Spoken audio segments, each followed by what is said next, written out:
What started as a hobby has now grown into a nonprofit organization in Brownville. One family has taken it upon themselves to help feed hundreds of deer each year.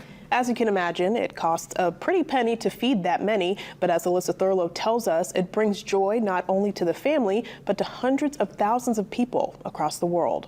Good morning, guys. They hear that clanging of the silo. Even the sound of the machine, they know it's breakfast time.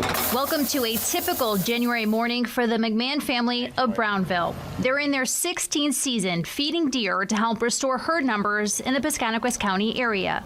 We're pushing 1,200 pounds in this machine going down. Last season, they dished out 28 tons of oats in 84 days on their 12-acre property. We try to get around 5 pounds per deer. That's what the biologists recommend, 3 to 5 pounds to sustain their health.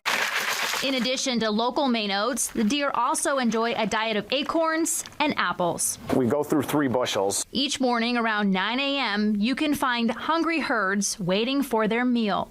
Their movements are all captured on live stream and broadcast online. We usually put all the good stuffs in troughs 1 and 8, and it gives the viewers the best crunching sensation. A lot of people love to hear the crunch. We put the acorns and stuff in those troughs also. Each day, thousands of people across the world tune in to see the deer and other critters on the Brownville's Food Pantry for Deer YouTube page. The page has 134,000 subscribers and growing. It's therapeutic to a lot of people, and we love reading the comments, and it's just a lot better aspect for people to watch because it feels like you're really there. The clarity of it is incredible. Monitoring the 5 cameras upstairs is Brownville's Food Pantry for Deer founder Richard McMahon. I never would have dreamed it would get this big. Everybody seems to enjoy it. I think just because it's basic nature.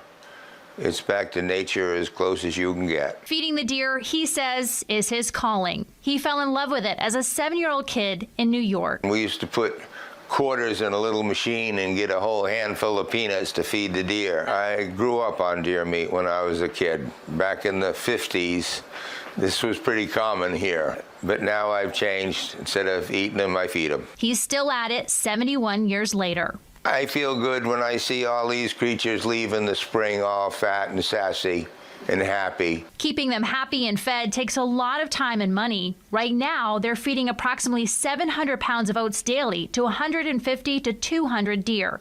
That adds up quickly.